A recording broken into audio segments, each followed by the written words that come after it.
tout le monde, aujourd'hui nous causons dans un Tatacause, je suis légitime. Car oui, nous allons parler des gens qui brisent votre confiance alors que vous êtes légitime.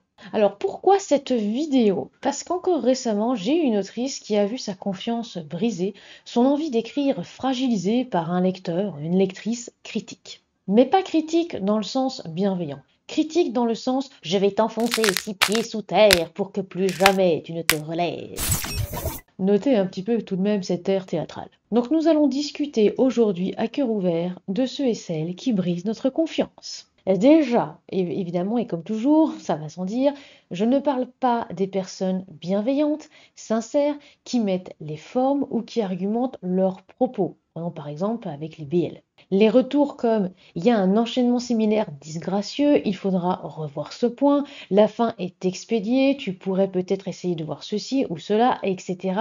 Non.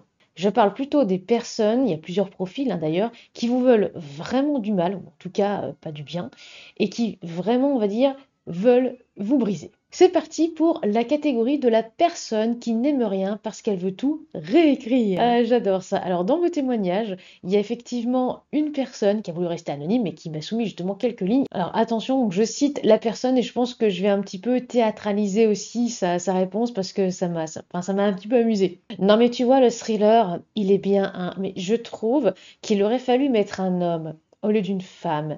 Et puis tu vois, de mettre plutôt ça au lieu de ça. Et puis tu sais, en fait, quand il y a ça, quand on arrive justement à la page 330, je pense en fait que tu aurais plutôt dû écrire ça. Stop, t'as aimé quoi? Ah mais tout vraiment, j'ai tout aimé. C'est cela. Putain, c'est chaud. Je viens de me brûler les lèvres. Il y a donc des personnes, peu importe ce que vous avez écrit, elles voudront réécrire. Ça n'a rien à voir avec vous, ça n'a même en fait rien à voir avec votre tapuscrit, votre histoire. Vous êtes légitime d'avoir écrit. C'est juste qu'il y a des personnes, et d'ailleurs souvent, quand je tombe sur des personnes comme ça, je crois que ça m'est arrivé une fois lors d'un retour sur un de mes écrits, mais j'ai proposé à la personne d'écrire son histoire, d'écrire justement l'histoire qu'elle avait envie finalement d'écrire et de vivre. Ensuite, la personne qui n'aime pas et qui continue à vous lire par pur masochisme ou par pure malveillance. Non mais franchement, j'ai pas accroché, le début est long, ennuyeux, enfin franchement, c'est mal écrit, ah, j'aime pas. Et du coup, t'as arrêté ta lecture?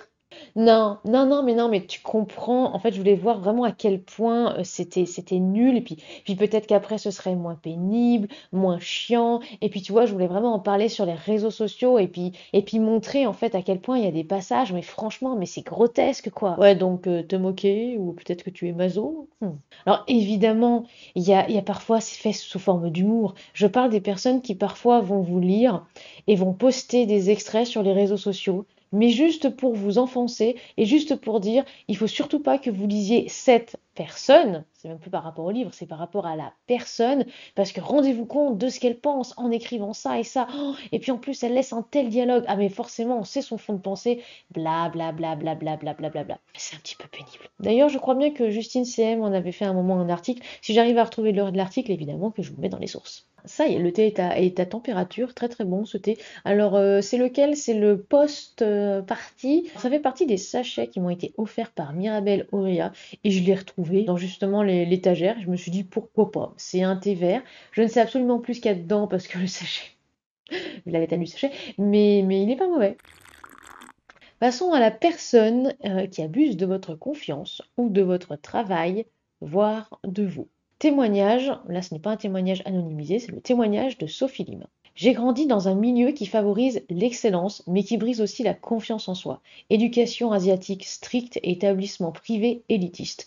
Quand je suis devenue autrice, je suis tombée sur des gens qui ne m'ont pas appréciée à ma juste valeur et qui m'ont blessée. Une autrice a cru bon de me donner des leçons sur le racisme anti-asiatique en débarquant dans une conversation à laquelle elle n'était pas conviée alors que je suis d'origine chinoise et qu'elle est d'origine française. D'autres auteurs se sont permis de me contredire sur l'orthographe d'un mot alors que l'Académie française et le projet Voltaire me donnaient raison et que je suis une correctrice issue d'une ME qui avait pignon sur rue. Des autrices ne voyaient en moi que la créatrice de montage et de communiqués de presse. Elles se sentaient supérieures à moi parce qu'elles écrivaient sur des sujets sérieux, tandis que moi, des romances inspirées des mangas. Alors que ces personnes commettent des fautes de français que je ne commettrai jamais, même en étant bourré, et que mes bouquins ont été acceptés en librairie sans avoir été corrigés par d'autres personnes que moi. Effectivement, ça c'est, je vais dire, c'est peut-être aussi un peu le problème qu'il y a sur les réseaux sociaux. On va nous étiqueter très vite, et après, dès qu'on va dire que quelqu'un fait quelque chose, on va dire crée quelque chose, crée un concept, tout de suite, alors soit on va vouloir justement plagier, bon alors les idées ne se plagient pas, mais je pense que vous comprenez un petit peu l'idée, copier, on va dire, la chose, parfois même récupérer plein d'informations. Je sais, on me l'a déjà dit, hein, même si bah, maintenant c'est un petit peu moins le cas. Mais il y a quelques années, oui, il y a une personne dont je tairai le nom qui récupérait en fait mes idées de vidéo et qui allait même jusqu'à copier-coller la description de la vidéo. Ce qui fait qu'en dessous de sa vidéo, très souvent, on pouvait lire relectrice du script Marie de Saint-Jaillet. Parce que la personne en fait ne lisait même pas ce qu'il y avait en description de ma vidéo. C'était juste un copier-coller, ce qui était très fun, très drôle. Oui, il y a une personne qui m'a envoyé les screens, hein, des captures d'écran à l'époque, et j'avais bien ri. Tiens, le soleil est revenu. Non mais depuis, la personne s'est excusée, et la personne justement, normalement, ne le fait plus. Et oui, il est vrai que parfois, bah, on peut tomber sur des personnes pas forcément très sympathiques. Je poursuis avec la personne qui te brise pour X raisons.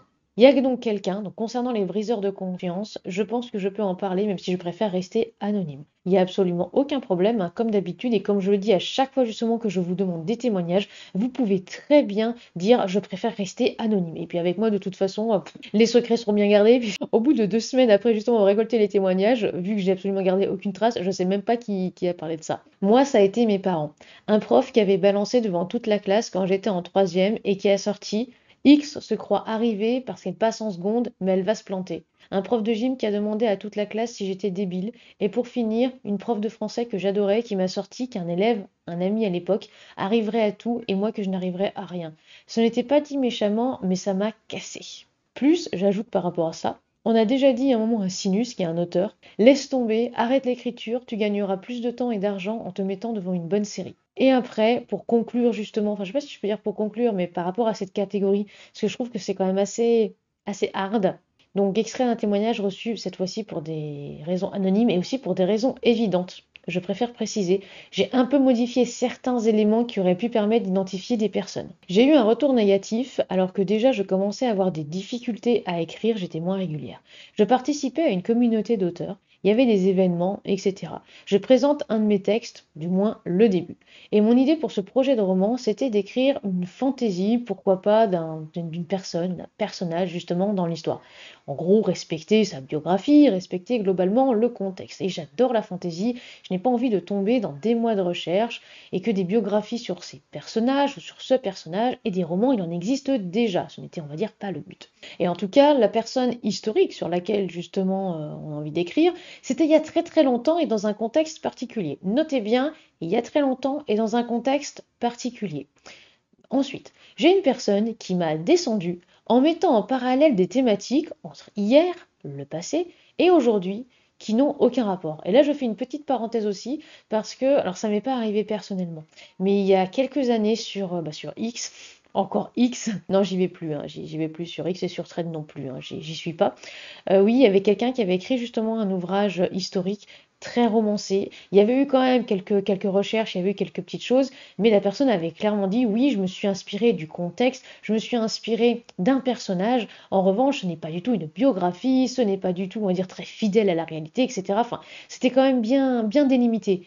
Mais alors le nombre de personnes qui lui sont tombées dessus, et très souvent plus des personnes qui se disent historiens et historiennes, mais qui se trompent aussi. Qui se trompent pourquoi? Bah parce que parfois leurs sources sont pas très fiables. Bref, laissez les gens écrire ce qu'ils veulent. Je termine et je me dépatouille pour défendre mon truc et ensuite elle me remet un taquet sur le fait que ce que je veux écrire, blablabla, etc., bah ça n'existe pas. Ça m'a bloqué pendant des mois. C'est lourd. C'est lourd et pourquoi c'est pénible? Tout simplement bah parce que je sais bien que la plupart d'ailleurs sont des sous-genres narratifs, ils existent, je vais pas dire presque tous, même si maintenant on a aussi les inclassables, mais oui, d'accord, mais dire à quelqu'un non mais ça ce que tu as envie de faire ça n'existe pas. Alors déjà si ça n'existe pas, la personne pourrait très bien l'inventer, pourrait très bien l'imaginer. L'écriture tout de même, surtout quand en plus on est dans la fiction, c'est de l'imaginaire. Je vais pas dire qu'on fait ce qu'on veut ou presque, mais à partir du moment où on arrive à plonger les lectrices dans notre univers, on arrive justement à tisser un fil rouge et on arrive à emporter tout le monde. Pourquoi vous bloquez la personne?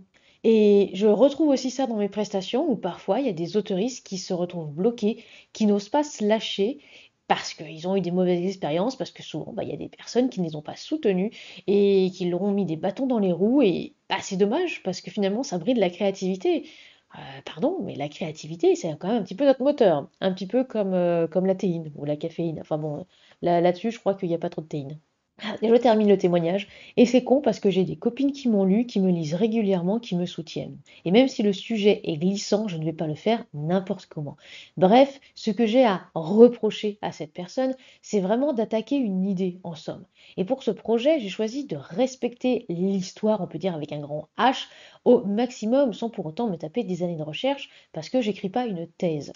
Ce témoignage est véritablement important pour deux choses. La première, il y en a qui se croient mais vraiment tout puissants et qui se permettent de juger sans comprendre et qui parfois aussi, je sais pas, dans l'impression, c'est même pas des thésards ou des personnes comme ça parce que ouais, des fois c'est juste des personnes qui ont envie, par malveillance, de vous nuire. Et en deux, on n'a pas le droit, mais alors jamais, vous n'avez jamais le droit de vous attaquer à une idée. Qu'elle soit bonne ou mauvaise, déjà, qui vous êtes pour le dire. Et je peux même aussi dire qui nous sommes, parce que je peux aussi m'inclure dedans. Souvent, c'est pas l'idée en plus qui est mauvaise, c'est ce qu'on en fait. Ça va être sa matérialisation, son développement. Et comme cette personne d'ailleurs l'a dit, ça l'a bloqué pendant des mois, alors que des personnes la lisaient et la soutenaient. Ce qui veut dire qu'il y a une grande majorité, ce qu'on appelle toujours aussi la majorité des fois silencieuse, qui est à fond, qui soutient, qui est là. Et il suffit d'une personne et tout le château de cartes s'effondre. Je sais que ça paraît parfois incroyable, malheureusement, bah, ça arrive très souvent, que ce soit par rapport au syndrome de l'imposture ou que ce soit bah, par rapport, on va dire, aux autoristes, aux créatrices, parce que ça, je vais pas non plus dire que ça nous atteint peut-être au plus profond de notre âme, mais c'est parce que ça nous chancelle, ça nous fait vaciller. C'est bête, hein, parce qu'il y a plein de gens, on va dire, en dessous qui peuvent nous soutenir, mais on tombe, on chute. Et pourtant, c'est juste une personne. Et ça va servir aussi peut-être à comprendre la suite. Là, je me classerais plutôt dans la personne qui n'a pas forcément les mêmes valeurs et qui a envie, on va dire, de vous rabaisser. Un témoignage anonyme. Dans mes anciens boulots, mes collègues arrivaient à me faire croire que je n'étais pas assez intelligente, pas assez compétente, pas assez intègre, etc. Et quand on te le répète tous les jours, tu finis par le croire. Oublier qui tu es et tes valeurs.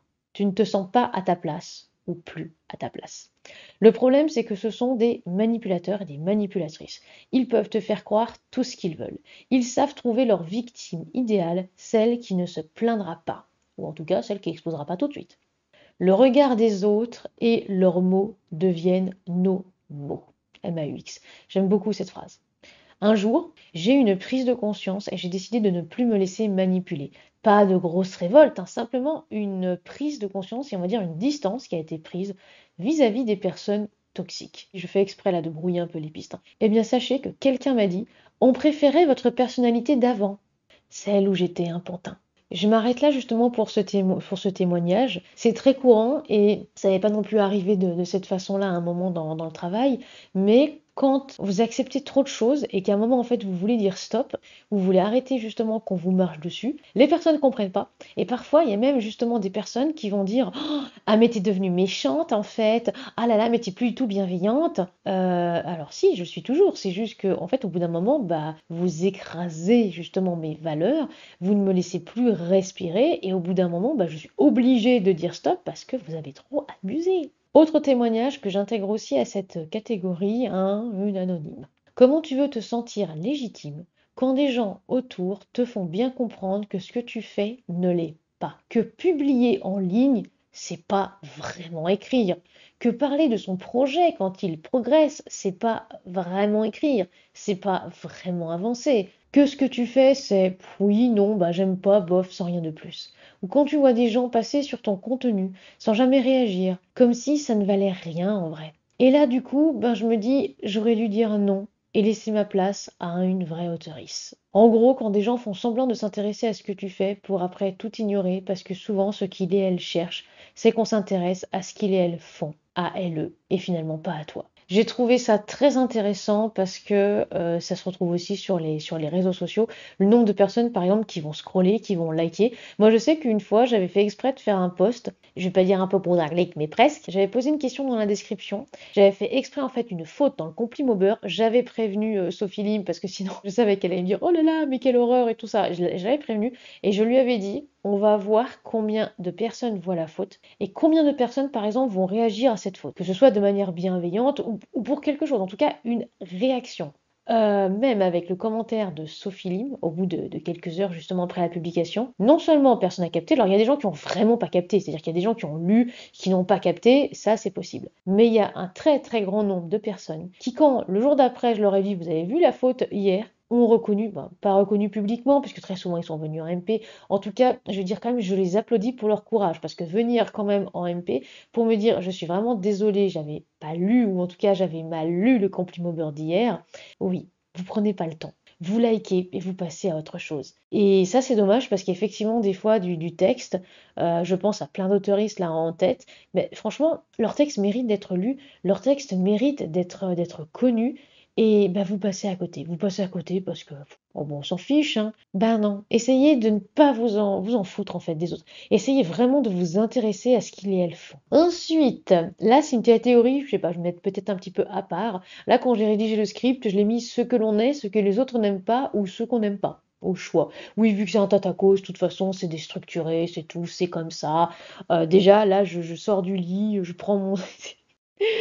De toute façon, j'ai déjà bossé hein, ce matin, alors que le jour n'était pas encore levé. Mais là, c'est bon, je me pose. Alors, un témoignage assez poignant de Charlotte Miller. J'ai été diagnostiquée avec TDAH par un psychiatre il y a quelques années et depuis, je suis un traitement, mais ça ne fait pas disparaître ni ma peur, ni la piètre opinion que j'ai de moi-même.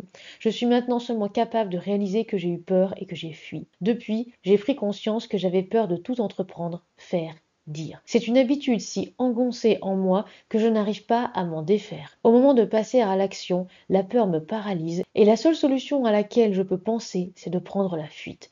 Je procrastine tout, même aller aux toilettes, me coucher le soir, manger, etc. J'ai toujours pensé que j'étais plus bête que la moyenne et donc que j'étais illégitime à faire quoi que ce soit de surprenant, de beau, de grand ou d'inattendu, quoi que ce soit qui me mettrait en avant ne serait-ce qu'un instant. J'ai toujours eu peur de dire une bêtise, de rire trop fort à une blague, que la mienne soit nulle ou incompréhensible. Mon premier réflexe après une conversation, c'est de me battre comme plâtre parce que j'aurais trop parlé, trop tiré le sujet à moi, un symptôme du TDA. Je vis trop intensément, un autre symptôme du TDA. Je prends trop de place, je voudrais m'excuser d'être là et de faire perdre leur temps à ceux qui m'entourent. J'aspire à une normalité que je ne peux jamais atteindre et cette course m'épuise. De quoi ai-je peur? Je n'ai jamais réussi à départager si j'avais peur du rejet des autres, car je ne me suis jamais sentie à ma place, un autre symptôme du TDA, et pourtant jamais je ne me suis véritablement sentie rejetée. Ou peur qu'on me prenne au sérieux et qu'on exige de moi que je fournisse un niveau de résultat impeccable, un symptôme du TDA. Ou peur de me décevoir moi-même, une fois de plus, de me rendre compte que je suis une daube parce qu'en mon fort intérieur je me serais trop monté la tête. Je ne fais rien qui soit bien, ni beau, ni grand. Il n'y a rien qui vienne de moi qui trouve grâce à mes yeux parce qu'en vrai, je suis une incapable et qu'il faut que j'arrête de croire que je vaux mieux que les autres. Qu'il faudra bien un jour que je me rende à cette évidence. Alors voilà, j'ai peur de tout et son contraire. J'ai peur de mon propre regard, inflexible et intransigeant sur moi-même. Je projette cette intransigeance dans le regard de l'autre, alors j'ai peur du jugement de l'autre. Le mien est sans appel et souvent douloureux. J'ai trop peur qu'un jour quelqu'un me dise les horreurs que je pense tout bas. Voilà ce que j'affronte vainement chaque fois que je me dis que je veux écrire. J'en rêve la nuit, et le matin, malgré toutes mes bonnes résolutions, je fais autre chose. Je prends la fuite. Et je me déteste de le faire comme ça. C'est nul, je suis nul. Je sais que tout ça n'existe que dans ma tête, que je suis mon pire ennemi. Cependant, il ne suffit pas de le savoir pour pouvoir le combattre. C'est un poison qui me ronge, qui me rend très malheureuse. J'ai parfois des sursauts éphémères et je suis suivie par une équipe de psy. Je ne sais pas encore comment me sortir de cette poisse. Ça, c'est très intéressant. C'est très intéressant parce que j'ai parfois vécu la même chose et il y a par exemple des éléments, je ne savais pas que c'était les symptômes du TDA parce que je ne me suis pas assez renseignée sur la question. C'est bien pour ça que si quelqu'un me pose une question là-dessus, je suis absolument pas formée, j'ai absolument pas les connaissances là-dessus. Mais c'est marrant parce que je me retrouve aussi un peu dans ce témoignage, peut-être pas de manière aussi extrême, parce qu'on va dire que je suis plus, on va dire, solaire que sombre. J'étais à un moment très très sombre aussi dans ma tête, avec des idées noires de partout. Oui, parfois ça peut être difficile pour d'autres personnes. Et oui, parfois on est un petit peu trop intransigeant et méchant en fait envers soi-même. Ah, mais on va terminer ce petit tour de table aussi, comme on pourrait dire, avec une autre catégorie, les émeux. Je ne sais pas si vous vous souvenez, hein, j'ai fait justement une vidéo petite fifiche, les émeux, brisent-elles vos rêves, etc.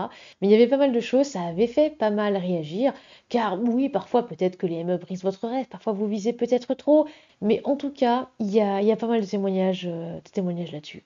C'est parti pour un autre témoignage. Dans le monde éditorial, je n'arrive pas à trouver ma place. J'ai fait plusieurs maisons d'édition et elles m'ont toutes déçue ou fait du mal. J'ai eu un sentiment d'être menée en bateau et prise pour une conne. Je me suis beaucoup investie car je crois en mes œuvres. Et j'ai l'impression qu'on s'est beaucoup joué de moi en remarquant ça. Laxisme, mots durs, abus. Et subir ce genre de choses peut t'amener à te demander si c'est ta faute. Est-ce que tu aurais dû mettre des limites, t'imposer davantage? Après tout, d'autres le font et ça fonctionne. Mais finalement, car tu le fais, c'est limite, si on t'insulte pas, car on trouve ton comportement inadmissible alors qu'il n'en est rien. Simplement, on fait savoir que notre opinion va à l'encontre de celui ou de celle de l'interlocuteur, et ça ne plaît pas. J'ai alors décidé de me lancer dans l'auto-édition, prendre mes décisions et faire comme j'ai envie. Mes échecs seront les miens, tout comme mes réussites, plus d'intermédiaires pour me faire douter de ma valeur. Et ça, c'est très très intéressant aussi, parce que je l'ai vécu à un moment, une fois. Et c'est aussi pour ça, je sais qu'il y en a beaucoup qui ont du mal avec ça, la peur du oui. C'est pour ça que je soumets pas forcément non plus mes œuvres en maison d'édition. J'ai peur du oui. J'ai la peur de l'engagement, en fait. J'arrête pas d'y penser, hein. De toute façon, depuis le super live, justement, avec Fabiola Moranti, c'est quelque chose qui me ronge. Bah, j'ose pas. J'ai pas envie d'aller plus loin. Et c'est aussi pour ça que je fais l'autruche par rapport à mon nombre d'abonnés. J'en parlerai un petit peu après, de toute façon, de moi, mais j'ai du mal à me rendre compte. J'ai du mal à prendre conscience. Je sais pas si j'ai du mal à voir la réalité, parce que la réalité, elle est là. Mais parfois, je préfère faire l'autruche. Des fois, j'ai pas les cuillères pour affronter tel ou tel obstacle. Et je me dis non, je verrai ça plus tard, plus tard. Plus tard, plus tard, plus tard. Pour autant, ben, en fait, on est tous légitimes. On est légitime aussi à se plaindre. On est légitime à râler. On est légitime, on va dire, à exprimer notre pensée. On ne devrait pas ne pas se taire ou des choses comme ça. Ouais, j'ai fait une phrase un petit peu bizarre, mais c'est un tatacose, ça passe. Mais alors, il y a des choses qui ne sont pas des opinions. Parfois, je pense, et ça rejoindra d'ailleurs un petit peu un compliment beurre que j'avais fait, il faut vraiment trouver une oreille attentive et une épaule sur laquelle justement se poser voilà, pour parfois pour râler, parce que oui, on peut râler, pour pleurer, parce que parfois on a envie justement de pleurer, pour rire et ne pas s'interdire d'éprouver de la joie. Et je sais aussi qu'une psy me l'avait déjà dit, je m'empêche d'éprouver de la joie alors que je suis quelqu'un de très solaire, de très optimiste.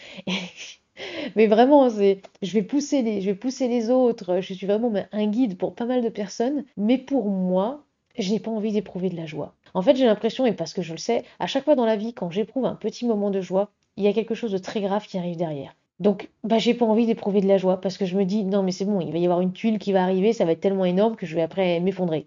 Donc, bien sûr, la dernière catégorie de ce Tata Cause. Et toi, Marie, Tata, qu'est-ce que tu en dis? Ah, alors par rapport à je suis légitime, c'est très très compliqué. Je vous l'ai déjà dit, je souffre du syndrome de l'imposture à cause de plusieurs personnes. J'ai absolument pas confiance en moi. Mais absolument pas. J'ai absolument pas non plus confiance aussi en mes œuvres. Pour vous dire à quel point, mais je descends la magie du destin à chaque fois. Il y a des personnes qui me disent, mais pourquoi tu descends comme ça ton primo roman? Il est génial. Je suis là, je ne vois absolument que les défauts. Je vois que les défauts de cette œuvre. Mais c'est comme le recueil là qui vient de sortir, Les Voix Ténébreuses. Je sais qu'il est bien, je sais que j'ai eu pas mal de bons retours dessus. Et pour autant, je suis là. Non, mais en fait, c'est nul, en fait. Pourquoi j'ai écrit ces nouvelles? Pourquoi j'ai fait ça comme ça? Pourquoi j'ai mis dans cet ordre-là? Mais c'est affreux.